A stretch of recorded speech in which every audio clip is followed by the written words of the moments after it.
So what's the status of gym equipment prices?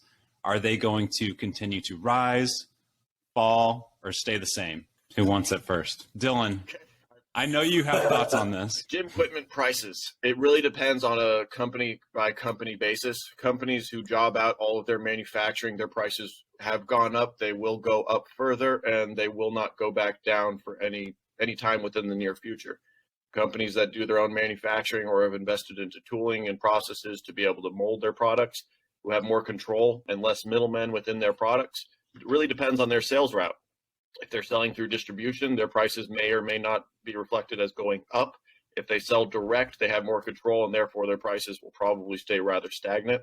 At AbMat, we have both a wholesale outlet and a direct outlet, where some products that we've invested into new processes, tooling, and molding to be able to increase the product quality and lower the overall cost and steps and to manufacture, so that we can keep our prices the same. If we do raise our prices, we make sure that we're providing a better product as a result as well. We have had several products in our portfolio alone that prices have gone up over the past 2 years. But in the past 15 years of selling AbMats, our price on the original has gone up by $5 over a 15-year period. So it's less than inflation. So I'm pretty proud of that. But we do actually have a couple of products that are starting to level out and plateau in terms of their prices, mostly the ones that are based off of raw materials, such as our plyo box, which is wood. We're actually going to be lowering our price on that here this week. So some of our products and prices are going down. Materials, the stuff that we mold is based heavily off of urethane. So it's based a lot off of oils and the price of oil. What's going on across the world has disrupted that a bit, where we're obviously seeing prices go up, but they seem to have stagnated, and there's, within the near future, a lot of hopes in prices going down. We have not changed any prices to the consumer. We've kind of just been taking a lesser margin on some of these products and, leveraging the higher volume sales that we've seen over the last 3 years. But so I don't think any prices will be going up like they've been in the past 3 years any further. Yeah, I've noticed more of like a plateau or stagnation in the past, I don't know, even 9 months. I haven't really noticed much of an increase, so I'm hoping it at least maintains that. But I don't see it really going excessively, up or down from where it's at currently. I mean, for us at least, steel has gone down very minutely. So I feel like Steve said, we hit a peak and maybe it's backed off to a normalization that we can deal with, where I don't foresee another price increase anytime soon with our products either. But, inflation all around, fuel costs, all that stuff really does drive, your labor costs, shipping costs, things like that are sometimes hard to calculate or foresee. But I don't see prices going down. It's pretty impressive that y'all were able to take the price of the blue box down. Bravo for that. Appreciate that. Go ahead, Mike. You good, bro? Yeah. All right. Yeah.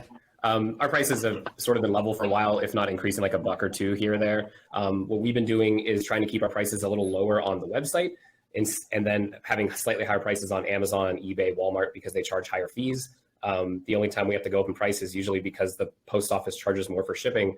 And then they're also going to levy higher shipping fees from October 2nd to January 22nd this year. So that's going to see a little bit of a spike. UPS does the same thing. And for the first time, Amazon is also levying a higher fee for Prime Time. So that all impacts the prices for us. We try our best to keep it as low as possible, keep it affordable. But material cost itself has been level for a couple months now.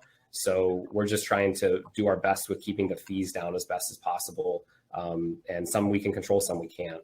Yeah, and to continue on that, obviously, there are a lot of raw material costs, fuel costs, things that sometimes people don't think about. But regarding the actual price of our products, particularly here, there might be some increases soon, but they're not so much regarding the actual cost of material or cost of fuel. Those definitely have played a factor, and we haven't raised any of our prices over the past several months. But during that time, we have been making small improvements within the products themselves that warranty a higher cost. One thing is going from on our benches, we used to use just standard bolts, but now we're using shoulder bolts. And, one shoulder bolt is $4.80 versus $1.64 for a bolt, you know? So like those little things that provide for a more premium product, a nicer product, that's where primarily the pricing is going to increase. And two, you know, we're also growing our staff, and, you know, for the quality individuals we want, you know, some of those people don't come cheap. So, you know, gone are the days of, you know, now you just have to be very, very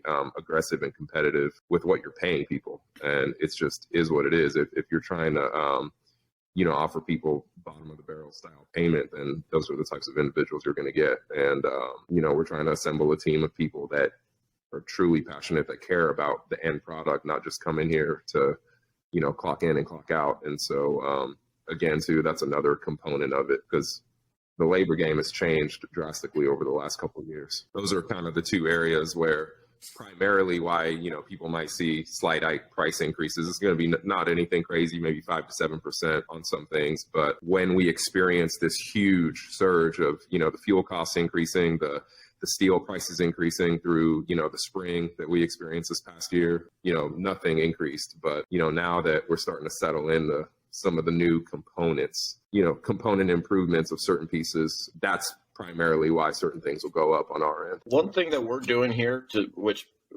the price change is most impactful on new products, right? Yep. Not our old ones that we already have processes set up and we make tens of thousands of a year. Our new products are the ones where it's kind of having the biggest effect.